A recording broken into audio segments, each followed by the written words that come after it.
Hi, Ravi's ಅಡುಗೆಗೆ ಸ್ವಾಗತ. ಇವತ್ತು ಸೋಯಾ ಪಲಾವ್ನ ಮಾಡ್ತಾ ಇದ್ದೀನಿ. ಬನ್ನಿ ಮಾಡೋದು ಹೇಗೆ ಅಂತ ನೋಡೋಣ. ನೀವಿನ್ನೂ ನಮ್ಮ ಚಾನಲ್ಗೆ ಸಬ್ಸ್ಕ್ರೈಬ್ ಆಗಿಲ್ಲ ಅಂತ ಅಂದರೆ ಪ್ಲೀಸ್ ಸಬ್ಸ್ಕ್ರೈಬ್ ಮಾಡಿಕೊಂಡು ವಿಡಿಯೋನ ನೋಡಿ, ಬೆಲ್ ಐಕನ್ನ ಕ್ಲಿಕ್ ಮಾಡೋದು.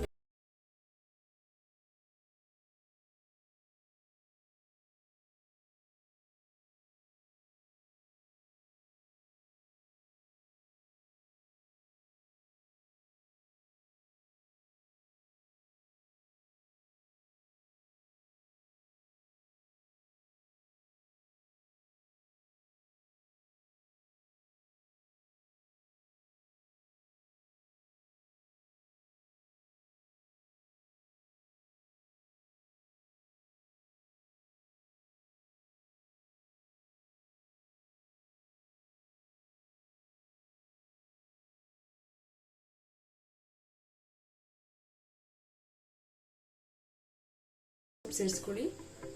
ಇದನ್ನೆಲ್ಲ ನುಣ್ಣಗೆ ಪೇಸ್ಟ್ ಮಾಡ್ಕೊಂಬರೋಣ. ನೋಡಿ, ಇಷ್ಟಾದ್ರೆ ಸಾಕು. ಇವಾಗ ಸೋಯಾ ಎಲ್ಲ ಚೆನ್ನಾಗಿ ನೆಂದಿದೆ. ಇದರಲ್ಲಿರೋ ನೀರನ್ನೆಲ್ಲ ಹಿಂಡಿ ಸಪ್ರೇಟ್ ಮಾಡ್ಕೊಳ್ಳೋಣ. ಇವಾಗ ಸ್ಟವ್ ಮೇಲೆ ಒಂದು ಕುಕ್ಕರ್ ಇಟ್ಕೊಂಡು 3 ಸ್ಪೂನ್ ಎಣ್ಣೆ ಹಾಕೊಂಡಿದೀನಿ. 1 ಸ್ಪೂನ್ ತುಪ್ಪ ಹಾಕೊಳ್ತಾ ಇದೀನಿ.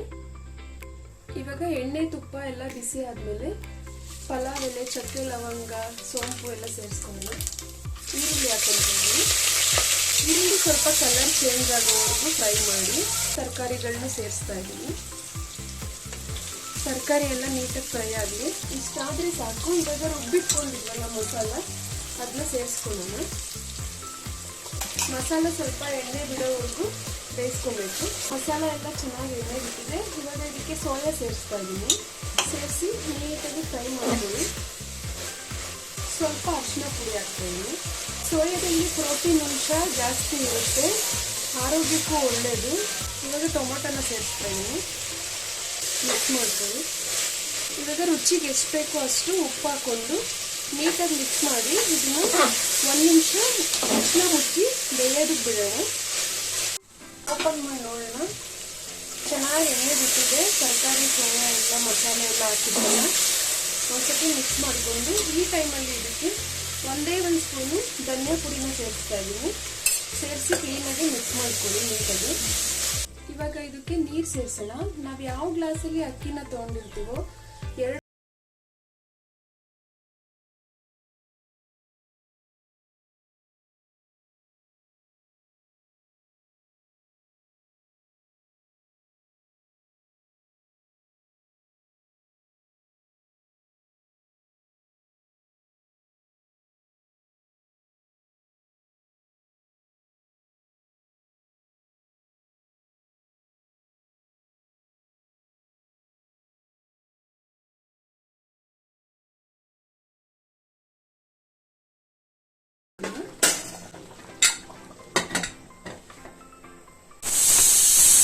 ಓಪನ್ ಮಾಡಿ ನೋಡೋಣ.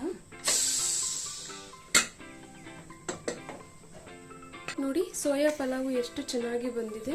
ನಿಧಾನವಾಗಿ ಇದನ್ನ ಮಿಕ್ಸ್ ಮಾಡ್ಕೊಳ್ಳೋಣ. ಈ ವಿಧಾನದಲ್ಲಿ ನೀವು ಮಾಡಿಕೊಂಡ್ರೆ ಮಕ್ಕಳು ಲಂಚ್ ಬಾಕ್ಸ್ಗೆಲ್ಲ ಹಾಕಿದಾಗ ರೈಸು ಗಟ್ಟಿ ಆಗೋಲ್ಲ, ಸ್ಮೂತ್ ಆಗಿರುತ್ತೆ. ಇಷ್ಟೇ, ಇದು ಮುಗೀತು ಸೋಯಾ. ಇದ್ರ ಜೊತೆಗೆ ಸ್ವಲ್ಪ ಮೊಸರು ಬಜ್ಜಿ ಮಾಡ್ಕೊಳ್ಳಿ. ಟೇಸ್ಟ್ ತುಂಬ ಚೆನ್ನಾಗಿರುತ್ತೆ. ಈ ವಿಡಿಯೋ ನಿಮಗೆ ಇಷ್ಟ ಆಗಿದ್ರೆ ಲೈಕ್ ಮಾಡಿ, ಶೇರ್ ಮಾಡಿ, ಸಬ್ಸ್ಕ್ರೈಬ್ ಮಾಡಿ, ಬೆಲ್ ಐಕನ್ನ ಕ್ಲಿಕ್ ಮಾಡೋದು ಮರಿಬೇಡಿ.